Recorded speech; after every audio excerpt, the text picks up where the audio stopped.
आपल्या वडिलांनी काय आपल्यासाठी केलं याची जाणीव ज्याला असते त्याला पुत्र म्हणावं. ज्याला जाणीव नाही ते कुपुत्र. काय पुत्रामध्ये 3 प्रकार मोडतात. एक पुत्र, दुसरा कुपुत्र आणि तिसरा सुपुत्र. तिसरा सुपुत्र. सुपुत्र कुणाला म्हणायचं? तो स्वतःला तर मोक्ष मिळवतोच मिळवतो, पण आपल्या आई वडिलांसाठी सुद्धा मोक्षासाठी प्रयत्न करतो, त्याला सुपुत्र असं म्हणावं. विठ्ठला विठ्ठला म्हणून अलंकापुरी पुण्यभूमी पवित्र, तिथे नांदतो ज्ञान राजा सुपुत्र. आपण सुपात्र म्हणतो, ते सुपात्र नाही, सुपुत्र. सुपुत्र कुणाला म्हणायचं? स्वतःला मोक्ष प्राप्त करून घेतलाच घेतला, पण आई वडिलांना सुद्धा मोक्ष ज्यांनी मिळवला त्याला सुपुत्र असं म्हणायचं. आणि असा पुत्र जन्माला यावा पोटी, ऐसा पुत्र देई गुंडा, ज्याचा तिन्ही लोकी झेंडा. असा पुत्र दे ज्याचा तिन्ही लोकांमध्ये झेंडा लागावा. आणि अशा सुपुत्राचा हरीक देवाला सुद्धा वाटत. तयाचा हरी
बघा.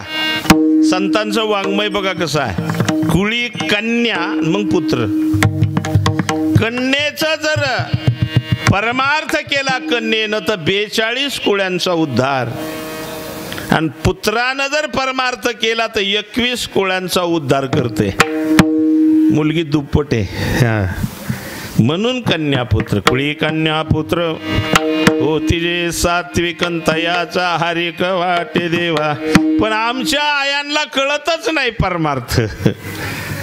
काही आया होऊन गेल्या बघा.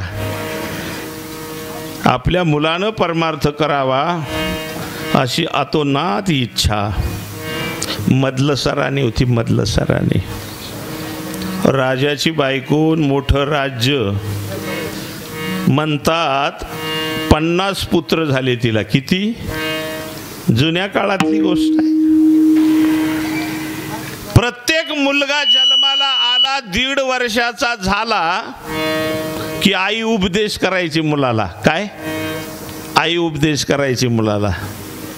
मदलसराने मुलगा कळीत व्हायला लागला की डोक्यावर हात ठेवायची, तिच्या सद्गुरूनं दिलेला मंत्र सांगायची आणि त्याला उपदेश करायची. हा देह नाशिवंत मलमूत्राचा पांता, हा देह नाशिवंत मलमूत्राचा पांता, बरी कर्म घातले रे कृमी कीटकांचा सांदा, बरी कर्म घातले रे कृमी कीटकांचा सांदा, रव रव दुर्गंधी रे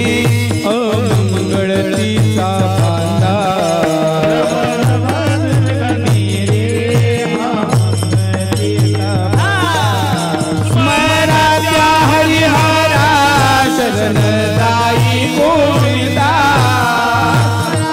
हरिहरा शरण जाई गोविंदा हरिहरा शरण जाई गोविंदा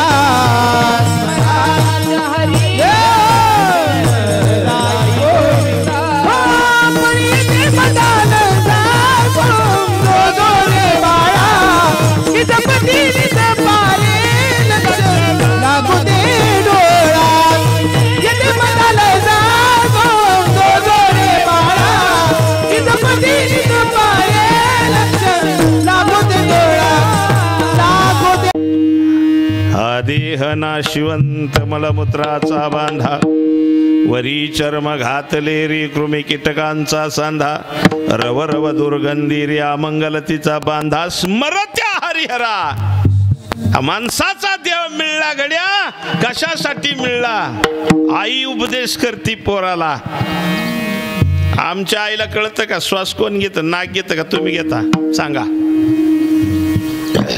या हो जन्माला आली 25 वर्ष झालंय कुणाचं 50 वर्ष झालंय कुणाचं 60 वर्ष झालंय कोण श्वास घेत नाक घेत का तुम्ही घेता लागले तर बघायला बघा आमच्या आया आम्ही छत्रपती जन्माला आला पाहिजे कसा येईल आई नको त्याला तशी माऊली जन्माला आलं पाहिजे आई नको तशी आईलाच कळा ना श्वास कोण घेते नाक घेते का मी घेते ती काय पोराला बोध करायची झालं पोरग म्हणून झालं आलं जन्माला पोरग आलं तपास नाही काही आई कशी पाहिजे मदाला साराणी सारखी पाहिजे दुसरी एक आई झाली पहा गोपीचंद राजाची आई गोपीचंद राजाची आई कोण हा नवनाथ वाचिता का नाही नवनाथले लोक वाचितात भूताचे वेद ती एक कोणती मैनावती राजा होता तिचा मुलगा राजा आणि राणीने वरून पाहिलं 200 बायका आंघोळ घालीत होत्या त्याला किती 200 बायकांच्या घराड्यात मध्ये गोपीचंद राजा एवढं सगळं वैभव संपन्न राजा आईनं पाहिलं देखना गडी एवढा मोठा याचा बापही असाच देखना होता पण काळाने ओढून नेला कारण किती सुंदर जरी देह असला तरी एक दिवस काळ नेणार देह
तरी दुसरा येईल हे दारी नाही काल.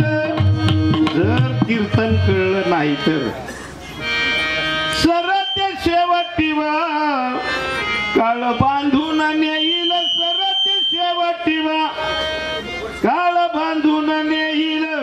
हा एवढं कळलं तरी बघा. जायचंय सगळ्यांना. आमच्या आयांना कळत नाही. सांगा ना श्वास कोण घेत? मला बघितलं नाही का काय कधी? जाऊ दे मरू द्या. कोण घेत श्वास? तुम्ही घेता का नाक घेत? तुम्ही घेता तर झोपल्या कोण घेत? त्याचाच मेळ बसला नाही अजून. बाकीच तर पोथ्यापर्यंत जाऊ द्या मरू द्या तिकडं. हा लक्ष देते. काही गोष्टी अशा आहेत आपण परमार्थ करत नाही त्याच्यामुळे आपल्या लक्षात येत नाही. जन्म हा असाच निघून जातो आणि पुन्हा माणसाचा देह काय मिळणार नाही. माणसाचा देह ही शेवटची पाळी आहे पहा. शेवटची पाळी एक मनुष्य जन्म शेवटची पाळी. एक मनुष्य जन्म शेवटची पाळी. एक मनुष्य जन्म शेवटची पाळी. एक मनुष्य जन्म शेवटची पाळी. एक मनुष्य जन्म शेवटची पाळी. शेवटची पाळी.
फार थोड्या जणांना कळतं. बायकावाले हे काय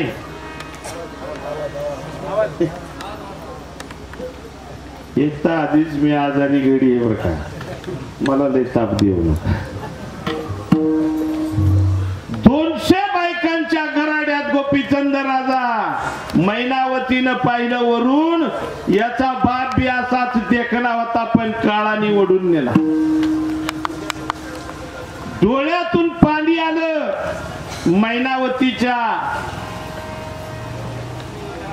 आणि खाली आंघोळ करणाऱ्या राजाच्या अंगावर थेंब पडला अश्रूचा.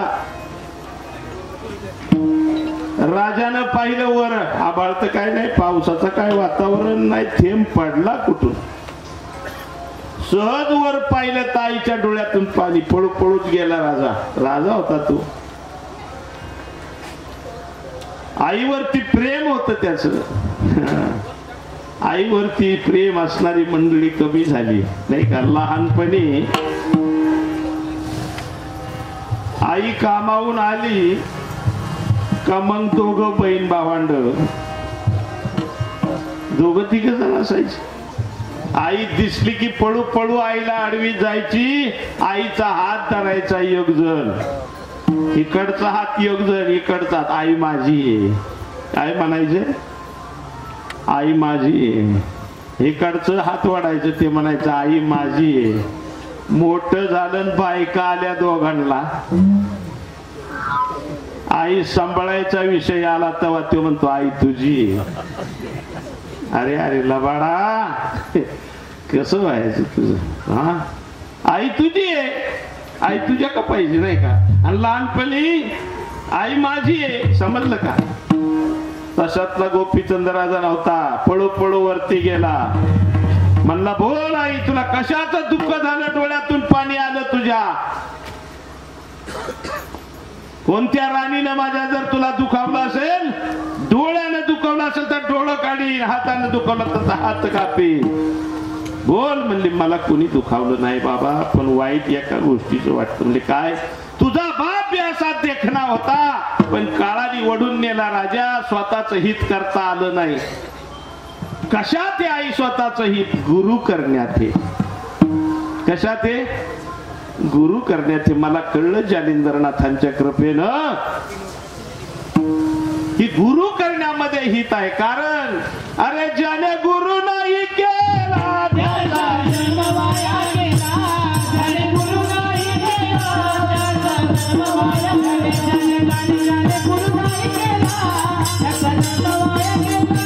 ज्याने गुरु नाही केला त्याचा जन्म वाया गेला.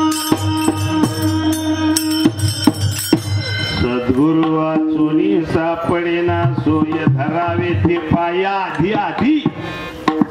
अरे सद्गुरु नसेल तर मी एकच प्रश्न विचारला, छोटासा प्रश्न विचारला. तुमचं श्वास नाक घेत का तुम्ही घेता, आलं का सांगता. नाही ना, याच्यासाठी तर गुरु लागतो. तिसरा डोळा नाही आपल्याला, आंधळीच येत आपण सगळी.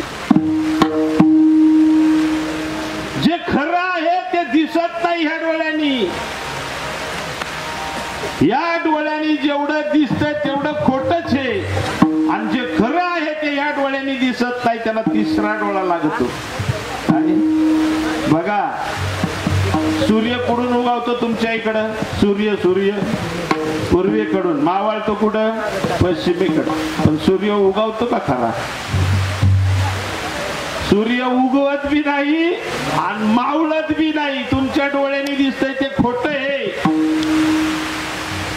आता अजून एक गोष्ट सांगतो. तुमची बायको तुम्हाला दिसते ती का दिसत नाही ती. हो, तुमची बायको तुम्हाला दिसते ती का दिसत नाही ती. ध्यान देऊन ऐका बरं का, ध्यान देऊन ऐका. तुम्ही म्हणता दिसते ती, बरोबर का नाही. एक 7-8 दिवस झाला आमच्या जोडीदाराची बायको गेली. तर मला पाठ फोन आला. म्हणले महाराज मंडळीने निरोप घेतला जगाचा. म्हणलं मयत म्हणलं सकाळी होणार आहे. ठीक आहे म्हणलं येतो मी. सकाळी गेलो तर हात छाती पडून रडत होता. कोणाच्या, बायकोच्या. पाहुणं रावळं आलं सगळं. मी म्हणलं दाद्या अरे उठलं का आता आंघोळ वगैरे घातली पाहिजे ना. नाही नाही म्हणलं मी सोडणारच नाही. आता म्हणलं धरून काय करीतो. मग पळत त्या 2-3 जणाला त्याला वडीत न्यायला लावला तिकडं पड्याल. आंघोळ घातली, वहिनीला तिरडी बांधली. पण गमत अशी झाली, असाच पाऊस आला, भदा भदा पाऊस आला. मी म्हणलं हे बरं तिरडी उचला बंगल्यात घ्या, भिजून देऊ नका वहिनीला. तिरडी उचला बंगल्यात घ्या, भिजून देऊ नका वहिनीला. पोरांनी तिरडी उचलली बंगल्यात चालवली, तिथं पळू पळू हात आडवा आला. कोण इकडं कुठं? ते म्हणले महाराज म्हणले बंगल्यात ठेवा. त्याचाच पुरडीला झालाय. म्हणलं मड कुठं घरात असतं का, लागण ना ती आम्हाला. मी म्हणलं असं काय करतो दादा, तुझी बायको आहे ना ती? नाही ना कायची बायको, बायको पाठच गेली. मग पाठ गेली ती बायको का राहिली ती बायको, सांगा तुम्ही.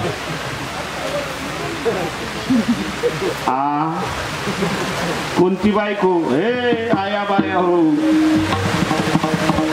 कोणती बायको? पाठ गेली ती, तिरडी बांधलेली नाही. आणि तुम्ही आयुष्यभर कोणत्या बायकोला बायको म्हणत होता? या दोन्ही डोळ्यांनी जे दिसतंय ते सगळं खोटं आहे. जे दिसत नाही ते खरं आहे. आणि जे दिसत नाही ते दिसण्यासाठी सद्गुरू पाहिजे. सद्गुरू, तिसरा डोळा. गुरु बिना कोण बतावे, कोण बतावे, कोण बतावे, गुरु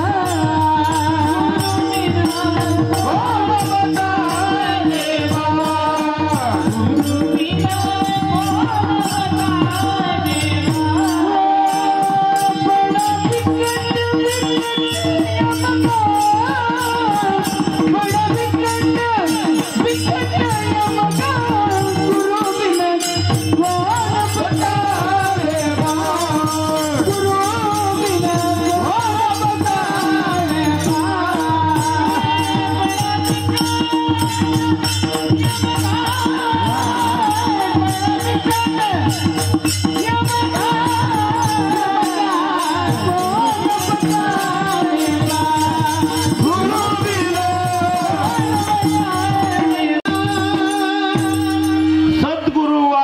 सापडेना सोय, धरावे ते पाय आधी आधी. काय कळत आहे आपल्याला? काहीच कळत नाही. नाही तेच कमावतोय, जे कमवाय पाहिजे ती गेलं सगळं, नाही का? पै पै पै पै करून वेड्या घालविलास जन्म, हे घालविलास जन्म, नाही कळाले वर्म, नाही का? पै पै पै पै करोनी वेड्या घालविलास जन्म. आई तशी, बाप बी तसाच. बापाला तिसरा डोळा नाही ना आईला तिसरा डोळा नाही. आणि पोरग तांदळच. लक्षात येतंय तुमच्या? तुकोबराय म्हणतात बाप असावा कसा? अभंगाचं पहिलं चरण. जगी ऐसा बाप, जगी ऐसा बाप,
का रे गड्या हो, या बाबांनी लय खर्च केला रे. बापाच्या या पुण्यस्मरणासाठी लेकानं लय खर्च केलाय.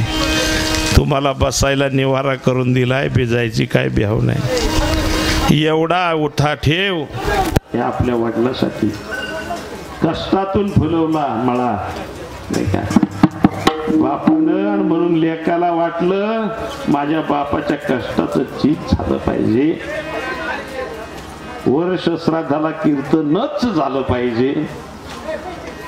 त्यांनीही खूप प्रयत्न केलाय आणि मी बी लय प्रयत्न करून आलोय गड्या हो. नाही तर माझं काही करत नव्हतं आज. तसा जातोय ना, इतक्या लवकर नाही जाणार मी. माझ्या सद्गुरूची छाया आहे. आई कशी व्हावी आणि बाप कसा व्हावा. तुकोबराय म्हणतात जगी आईसा बाप व्हावा, वंश त्याचा मुक्तीस जावा, मोक्ष मिळावा वंशाला. आता मोक्ष कशाला म्हणतात आपल्याला आहे का माहिती?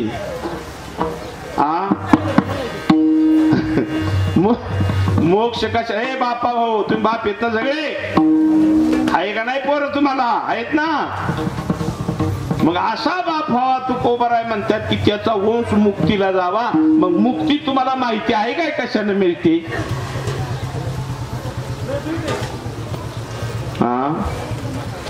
नाही, फेल काम फेल.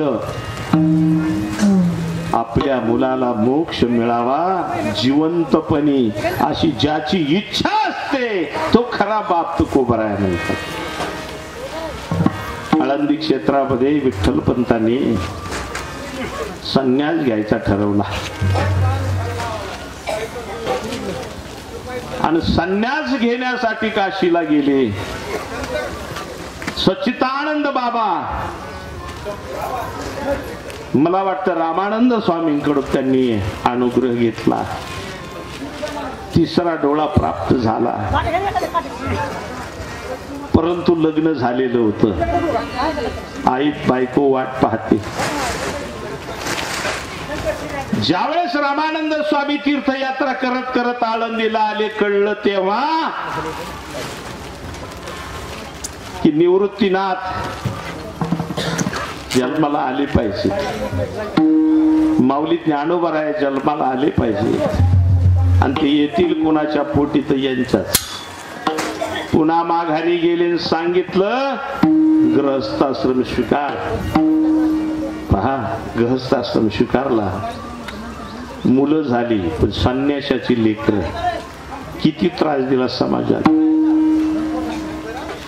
समाजाला एवढा त्रास दिला, पण एक बापाचा अंतःकरण आहे. पहा, लक्षात घ्या.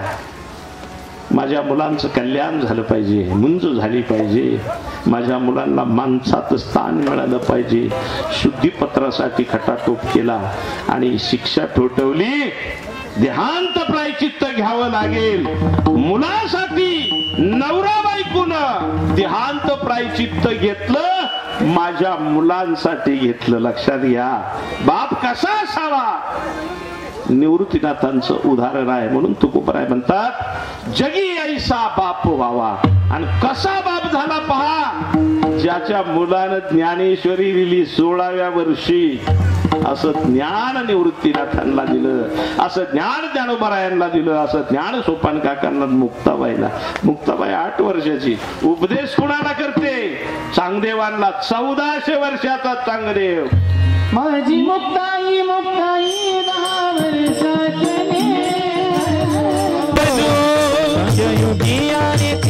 दिले मानिये रे गुरु. माझी मुक्ताई मुक्ताई 10 वर्षाची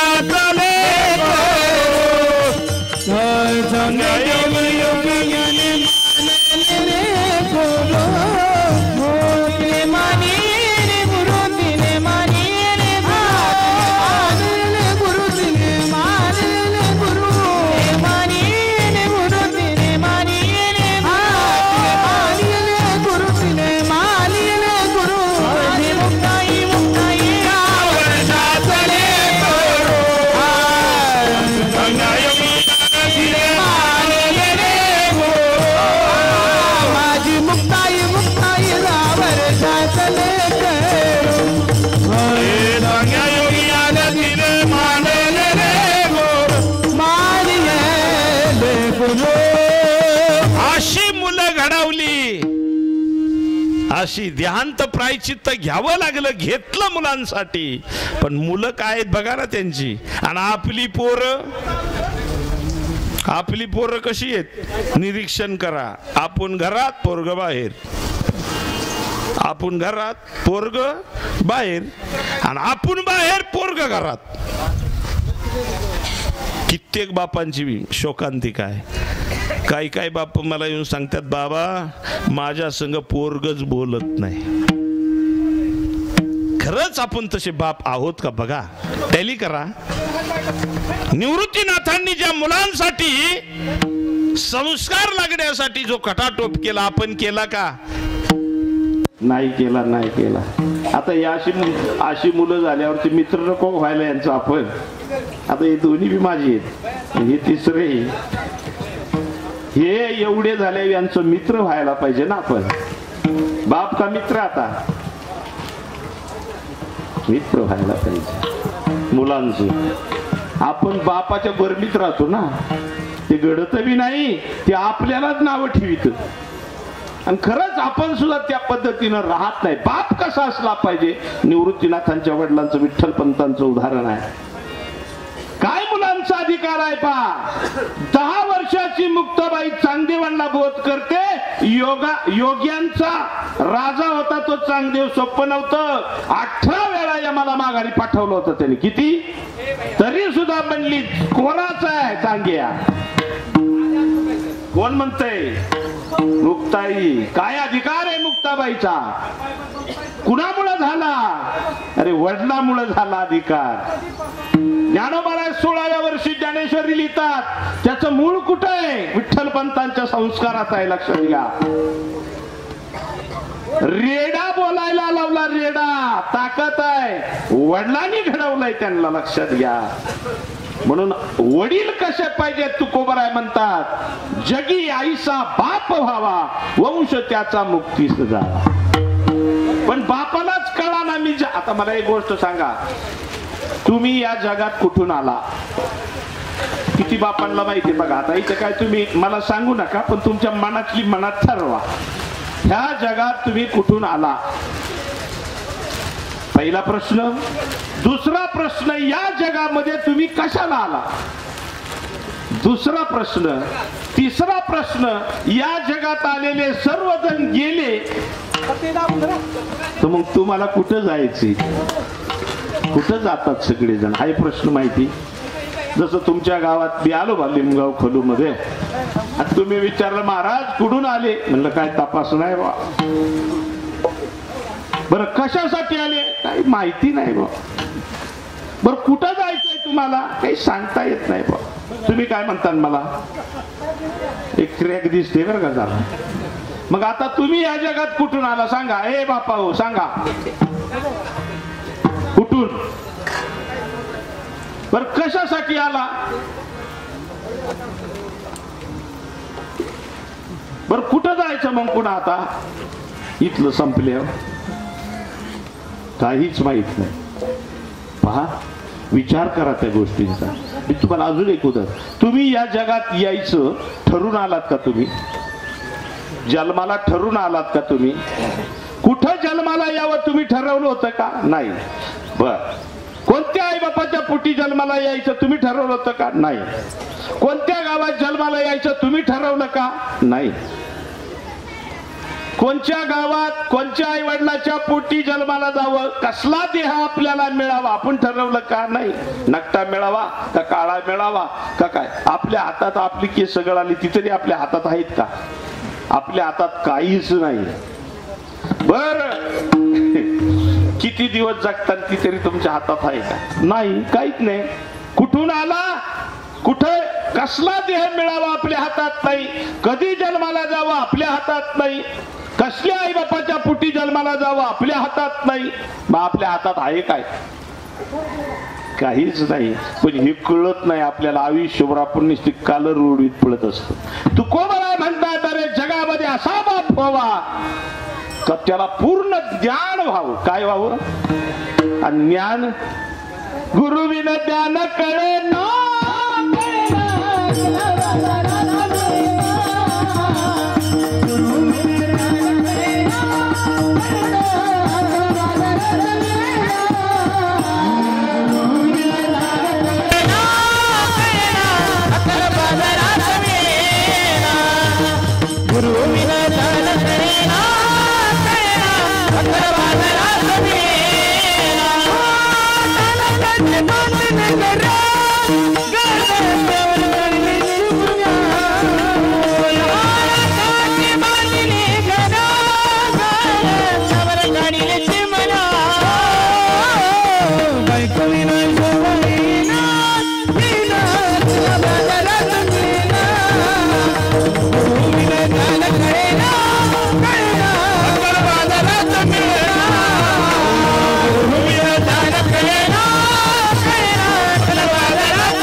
त्याच गोष्टींचा विचार करीत बसलोय आपण. ज्याचा विचार करायला पाहिजे त्याचा विचारच करीना. मी कुठून आलो या जगात माहिती आहे नाही, कशाला आलो माहिती आहे नाही, कधी जायचंय माहिती आहे नाही. अरे कसलाच विचार माहिती नाही. ह्याला काय बाप म्हणायचं का? नाही, त्याच गोष्टींचा विचार आहे. पाहिजे एक मंदिर होतं, त्या मंदिरात एक जण बसलेला होता. तेवढ्यात शेजारून रस्ता होता, तर उंट चालली होती. काय चाललं होतं? उंट. 500 उंट चाललेली. तर ते उंटावाला पाया पडायला आलं देवाच्या. तवा यांनी बसल्या बसल्या सहज विचारलं, किती उंट आहेत हो पाहुणे, किती उंट आहेत? म्हणला 500. काय उठाव? म्हणले काय नाही, कापसाच्या बोरे आहेत. म्हणले किती आहेत? म्हणले एका उठाव 2.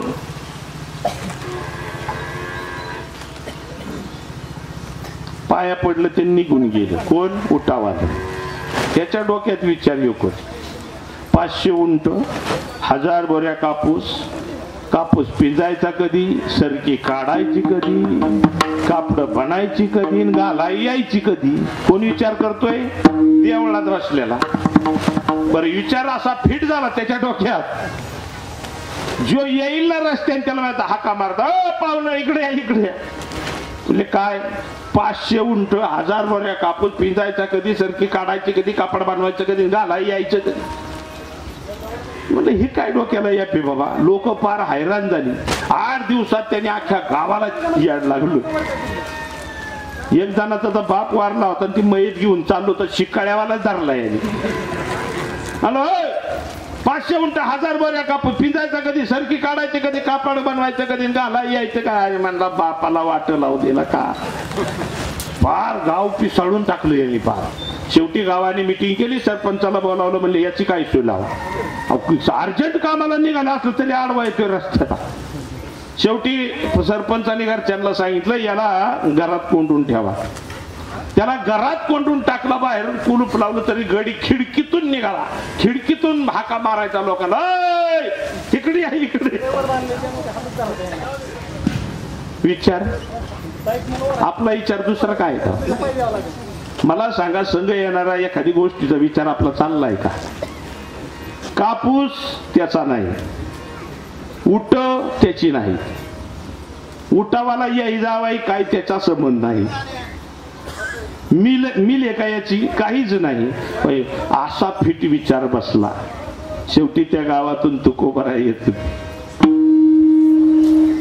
निघाले ते साधू त्या गल्लीकडं.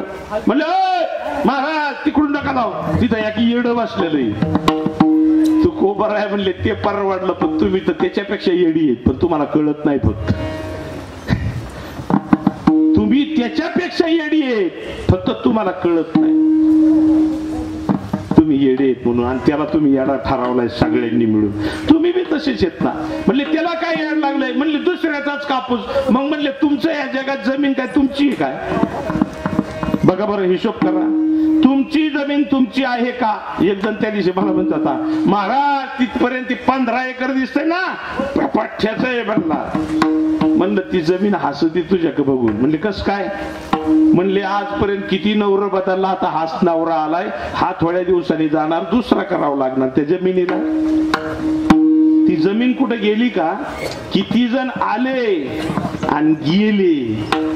आया है सो जाएगा, राजा रंक फकीर, कितने सिंहासन चढ़ चले, कितने पहरे जंजीर.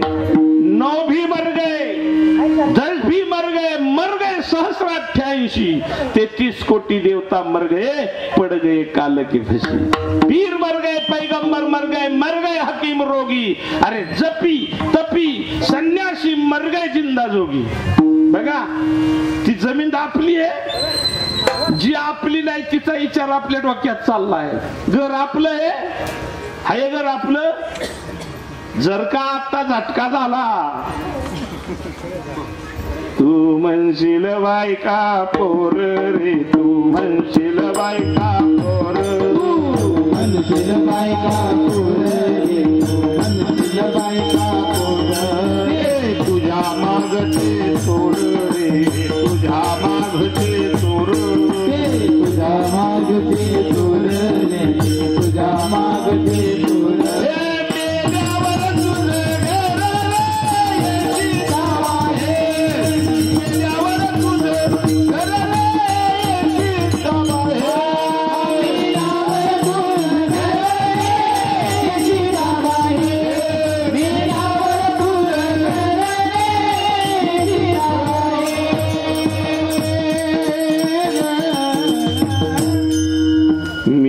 यावर तुझं घर. आपण बी नाही त्याच गोष्टींचा विचार करतोय ना. काय येणार आहे आपल्या संघ? काहीच विचार नाही त्याचाच विचार चाललाय. मला सांगा, आपली बायको आपल्या संघ येईल का बरं?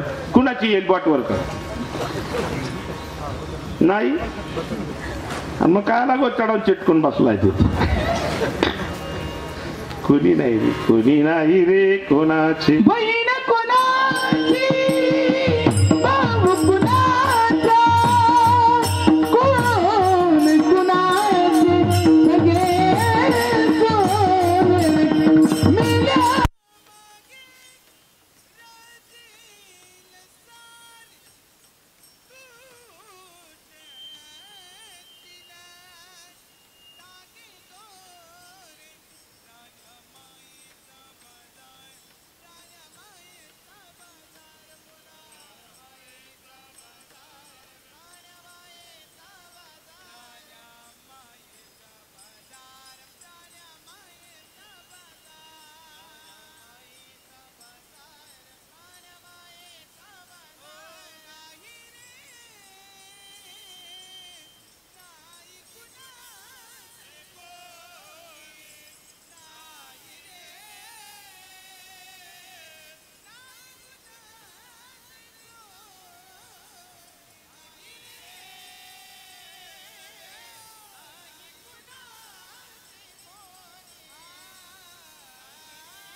कशातून सुटला?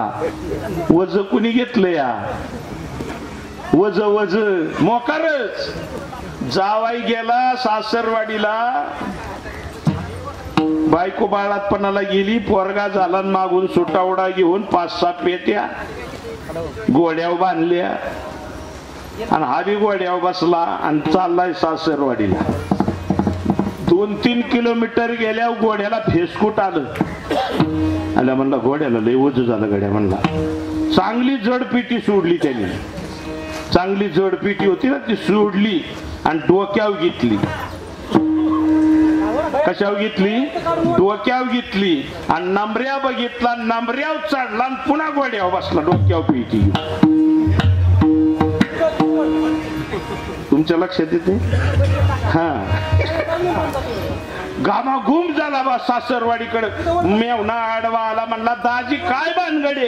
पेटी डोक्यावर. म्हणला गोड्याला लयच वज झालं होतं, मग एक पिटी सोडली मी डोक्यावर घेतली आणि बसलाय कशावर पुन्हा.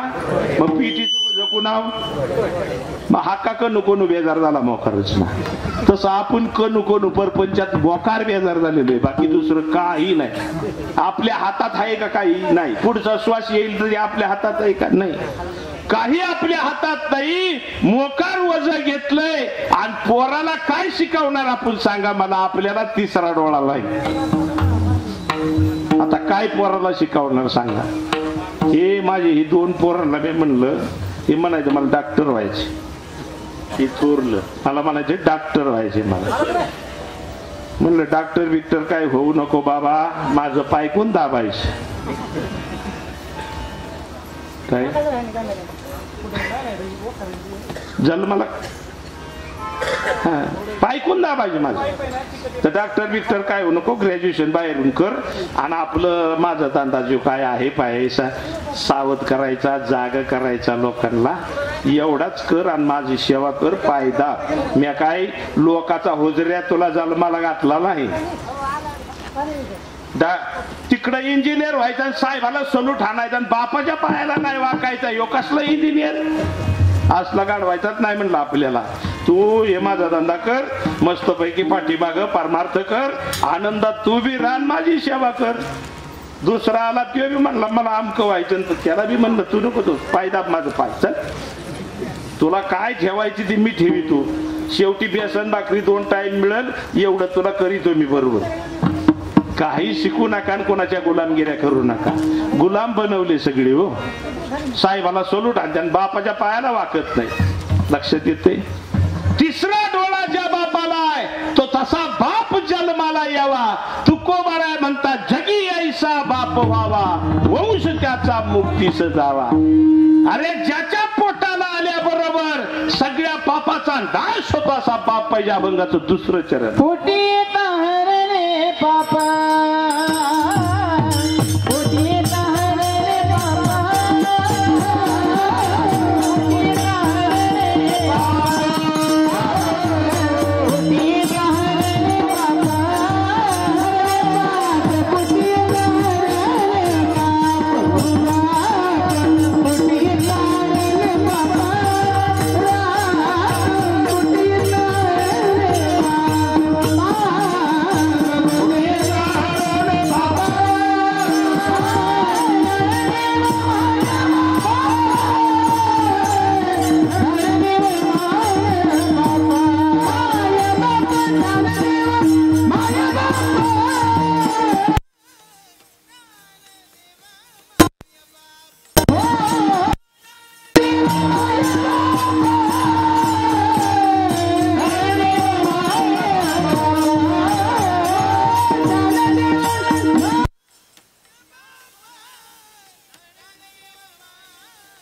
ज्ञानी असतो त्याचं पोरग सुद्धा ज्ञानी होतं म्हणून बापाने आधी ज्ञान घ्या गुरुकडून गुरु बिन कोण बताए बाट बडा बिकट यम घाट गुरु बिन कोण बताए बाट बापानं काही कमवावं नाही पोरासाठी अजिबात काही कमवून ठेवू नका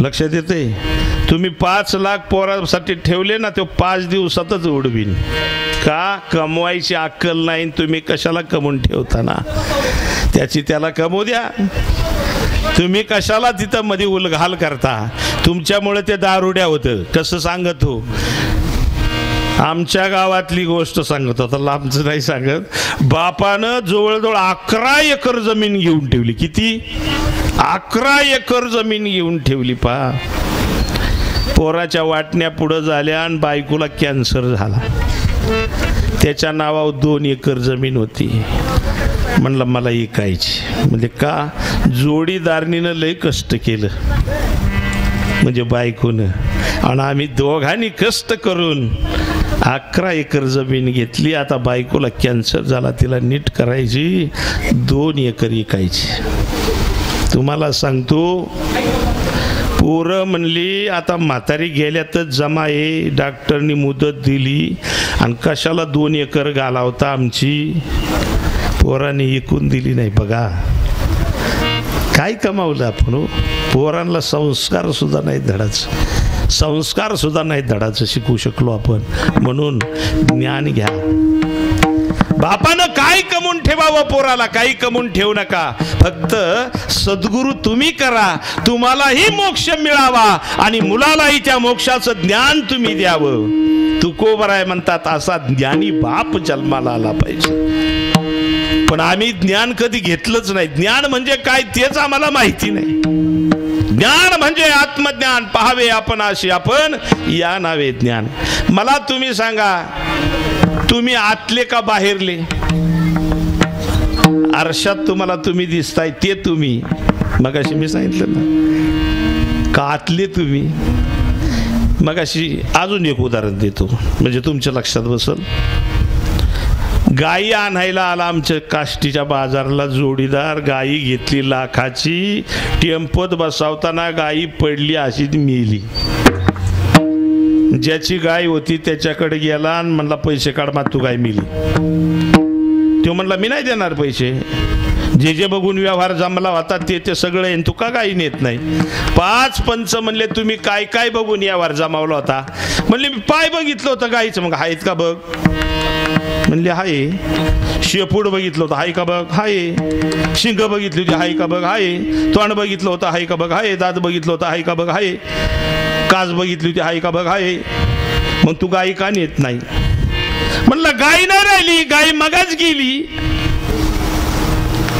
गाई मगाच गेली, आता ही मड आहे. मग गाय आतली का बाहेरली? आतली का बाहेरली? बघा, बायको आतली का बाहेरली? आतली. तुम्ही आतले का बाहेरले? तुम्ही आतले का बाहेरले? मग तुम्हाला तुमचं ज्ञान आहे का? तुम्हाला तुम्ही भेटला का? तुम्हाला तुमचंच ज्ञान नाही. तुम्ही तुमचंच ज्ञान सद्गुरूकडून घेणं याला ब्रह्मज्ञान असं म्हणतात, आत्मज्ञान असं म्हणतात. आणि असा बाप ज्ञानी जर असेल तर त्याचा मुलगाही ध्यानी लागल्याशिवाय राहणार नाही, ध्यान साधल्याशिवाय राहणार नाही, तो परब्रह्म परमेश्वर प्राप्त केल्याशिवाय राहणार नाही. म्हणून तुकोबराय म्हणतात असा बाप व्हावा. विठोबा रघुमाये हरी हरी विठोबा रघुमाये. या ठिकाणी कीर्तन ठेवायचं, या ठिकाणी अन्नदान ठेवायचं. हे कीर्तनाचं अन्नदानाचं पुण्य वडिलांना त्या ठिकाणी प्राप्त होतं आणि त्या वडिलांना गती मिळते. गती आलं लक्षामध्ये? असो मुलांनी फार सुंदर असा या ठिकाणी मंडप टाकला, तुम्हाला सगळ्यांना पाचारण केलं. आपल्या छोट्याशा का होईना प्रयत्नातून, पण खूप चांगला प्रयत्न केला. कीर्तन बी झालं नसतं आज पावसामुळं, पण सुंदर असं नियोजन मुलांनी केलं. खरंच यांच्या वडिलांना या ज्ञानदानाचं पुण्य प्राप्त व्हावं अशी भगवान चरणी प्रार्थना करतो. त्याचबरोबर अन्नदान केलेलं आहे, सगळ्यांनी जेवून जा. काही लोक म्हणतात बा आम्ही जेवत नाही, पण काय नसते तसं. म्हणजे आमच्या अंगात येते, अंगात येते. म्हणजे देव येतोय आमच्या अंगात. देव अंगाच्या बाहेर आहे काय? तो जर अंगाच्या बाहेर निघाला तर तुमचा तर दाम पारा मामा गेला जीव. देव बाहेर आहे का? ते हेच कळत नाही काही लोकांना. ती म्हणजे आमच्या अंगात येतो. अरे येतो काय याचा? तो आतच, तो बाहेरून येत नसतो. तो भरला घनदाट सर्व घटी राम देहा देही एक असा आहे तो. तर काय तसं बाळगू नका. अन्न हे पूर्ण ब्रह्म आहे. खा, नाही तर तुमच्या वर्ष श्राद्धाचं कोण खाणार? म्हणून जे खात नाहीत ना त्यांच्या वर्ष श्राद्धाचं आहे ना, तुम्हाला सांगतो खायचंच नाही. आपण सगळ्यांनी उठून जायचं, आता खा तपला तपली एकटा म्हणायचं. असं आहे ते. हा, ज्याला वाटतं ना तर आम्ही खाणारच नाही, पुण्यच कसं लागणार मग तुला? असं आहे. म्हणून खात जा. ब्रह्म आहे ते, अन्न हे पूर्ण ब्रह्म आहे. सगळ्यांनी कुणी म्हणायचं नाही आम्हाला नाही आवडत. हा, तुकाराम महाराज म्हणतात, हे ज्ञानेश्वर माऊली महाराजा असा बाप जन्माला यावा. अभंगाचं शेवटचं चरण. तुका म्हणे मी पोटीचे बाळ, तुका म्हणे मी पोटीचे बाळ, तुका म्हणे मी पोटीचे बाळ, तुका म्हणे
गीता